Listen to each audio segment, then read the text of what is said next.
Amém. Graças a Deus, amada igreja do Senhor, Deus nos trouxe mais uma vez aqui a este campo. E eu sou grato a Deus pela vida do pastor presidente deste campo, pastor Freitas, o qual a gente tem um grande carinho, grande admiração. Que Deus continue lhe abençoando de forma rica, poderosa e abundante. Trago o abraço do nosso campo em Santa Maria, ali na região da Santa Maria das Vassouras. Nós estamos ali presidindo aquele campo agora e Deus tem nos dado da sua graça. Nós temos ali 9 congregações. Hoje eu deixei uma congregação em uma festa de jovens lá para poder estar cooperando com amados irmãos aqui. Quero agradecer a Deus pela vida do pastor Bruno, que foi quem nos contactou aí desde o início e aprove Deus que nós estivéssemos aqui, né, para esta grande festa. Quero parabenizar esta igreja pelos 26 anos pregando o evangelho e ganhando almas para o Senhor Jesus. Parabenizar a todos por esta linda festa, né? E eu gosto dessas festas feitas assim na rua, né? Nós temos o hábito lá no nosso campo também de realizarmos as festas assim. Pastor Freitas esteve pregando já no aniversário da nossa congregação, a qual eu dirigi 10 anos e 6 meses, a congregação Nova Jerusalém, uma cruzada como essa, e foi uma bênção, né? O pastor Freitas esteve lá conosco e foi uma bênção. Sei que Deus também há de nos abençoar hoje a partir da sua palavra. Abra sua Bíblia no texto recomendado, que é o texto tema. Eu ando acompanhado com a minha muito digna esposa, a qual vivo com ela aí há 25 anos. Agora no dia 28 de julho a gente completa 25 anos de casado. Não é brincadeira não, viu? Bodas de prata. Ô, glória. É benção, viu, irmão? Casei com ela, ela tinha 15 e eu 17. E deu certo até hoje. Não arrisque, jovens, por favor. Essa idade não é idade de casar não, viu? Não case não. Tem um sobrinho meu que, inspirado em eu casar com 17 anos, foi casar também. Não deu certo. Os meus filhos não é assim não. Não é assim não. E eu sou grato a Deus pela esposa que Deus me deu. Eu tenho uma grande dependência dela. E eu tá aqui, minha caçula, a Nicole, é uma bênção na minha vida. E eu tenho uma primogênita também, que já tem 24 anos, né? A Nathalie.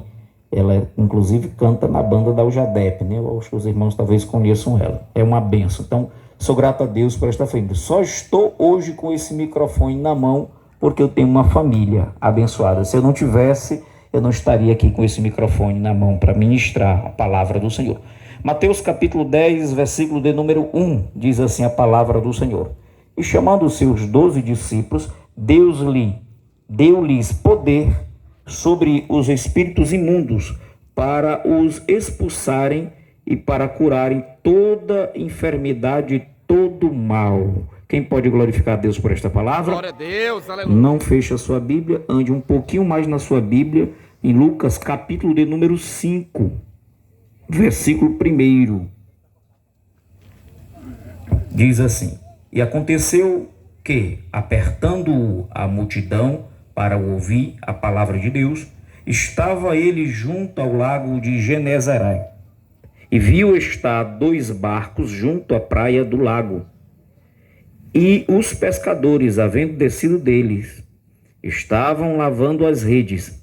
E entrando num dos barcos, que era o de Simão, pediu-lhe que o afastasse um pouco da terra. E assentando-se, ensinava do barco a multidão.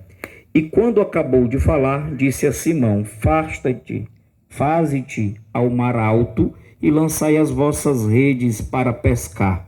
E respondendo Simão, disse-lhe: Mestre, havendo trabalhado toda a noite, nada apanhamos, mas, porque mandas, lançarei a rede. E fazendo assim, colheram uma grande quantidade de peixes, e rompia-se-lhe a rede. E fizeram sinal aos companheiros que estavam do outro lado, no outro barco, para que os fossem ajudar. E foram e encheram ambos os barcos, de maneira tal que quase iam a pique. E vendo isso, Simão Pedro prostou-se aos pés de Jesus, dizendo: Senhor, ausenta-te de mim, porque sou um homem pecador. Pois que o espanto se apoderara dele e de todos os que com ele estavam, por causa da pesca que haviam feito. E de igual modo também de Tiago e João, filhos de Zebedeu, que eram companheiros de Simão. E disse Jesus a Simão: Não temas, de agora em diante serás pescador de homens. E levando os barcos para a terra, deixaram tudo e o seguiram. Louvado seja Deus. É honra para mim estar aqui com os irmãos nesse momento de festa, festejando aqui com vocês essa festa de 26 anos.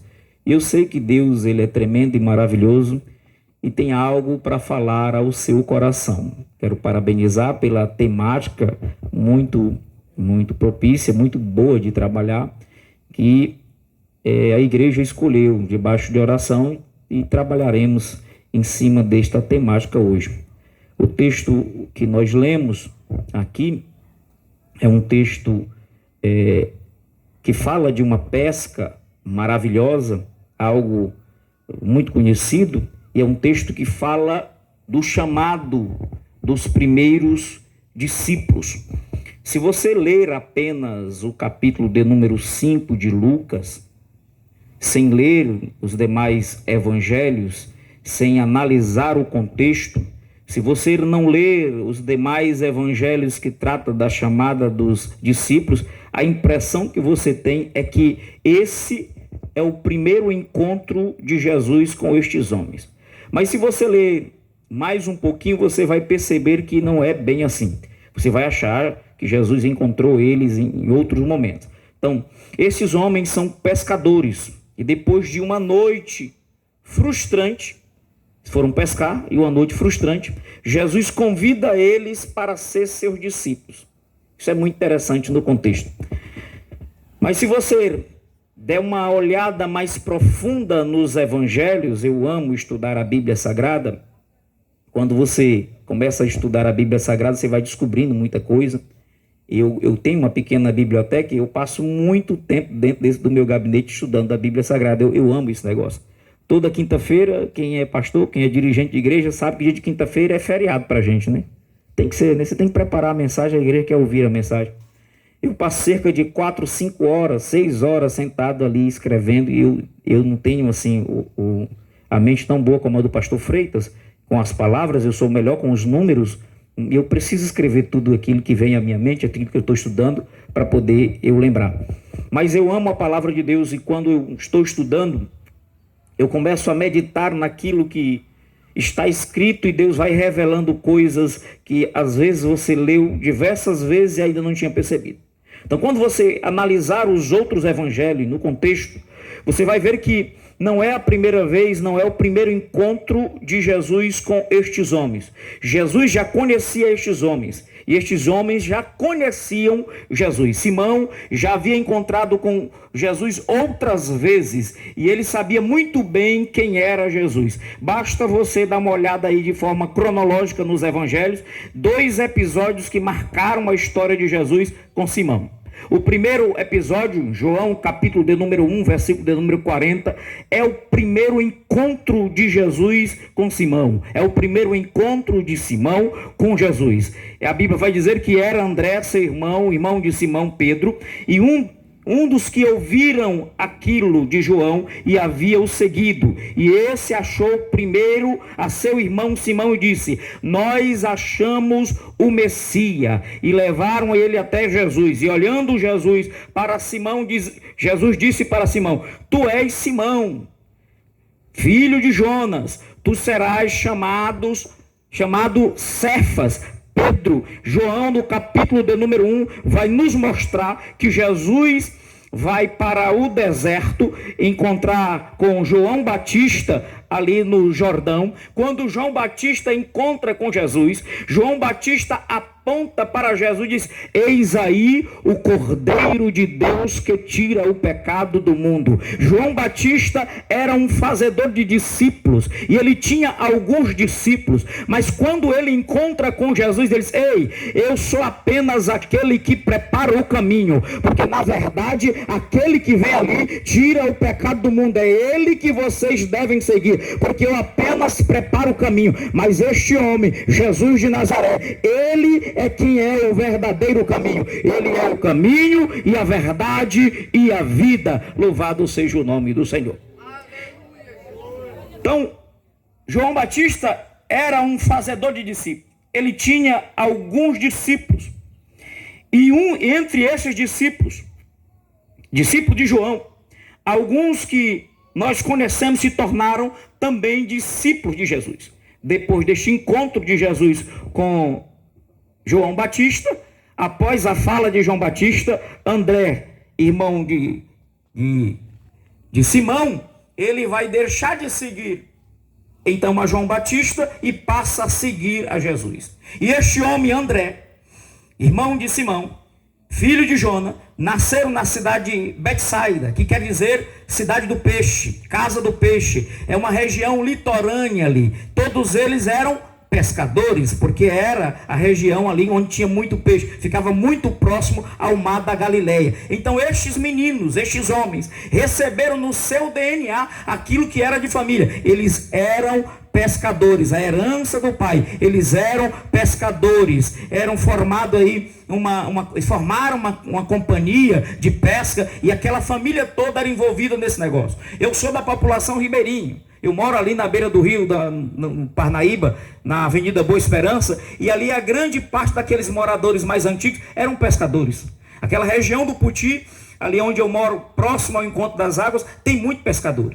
E os velhos, mais velhos, eram pescadores, os seus filhos também se tornaram pescadores. E nesse contexto está aqui Pedro, Simão, o seu irmão, todos eles eram pescadores. Então havia ali uma companhia, uma sociedade de pesca com o seu irmão Tiago e João, os filhos de Zebedeu e André, eram todos ali pescadores. Eles entendiam muito bem de pesca. Jesus está nesse contexto, e quando Jesus encontra com eles, encontra com André, encontra com Pedro, quando eles encontram com Jesus, eles começam a espalhar a boa notícia. Quando eles descobriram que Jesus era aquele que devia vir, aquele que estava prometido nas Escrituras, eles começaram a espalhar a boa notícia. E a primeira coisa que André vai fazer é espalhar a boa notícia para o seu irmão. Nós encontramos aquele a quem as Escrituras falam. Deixa eu dizer uma coisa para você. Nestes 26 anos, nesta festa de 26 anos, neste culto, nesta cruzada, nós também sairemos desta cruzada falando a boa notícia, espalhando a boa notícia. Nós já encontramos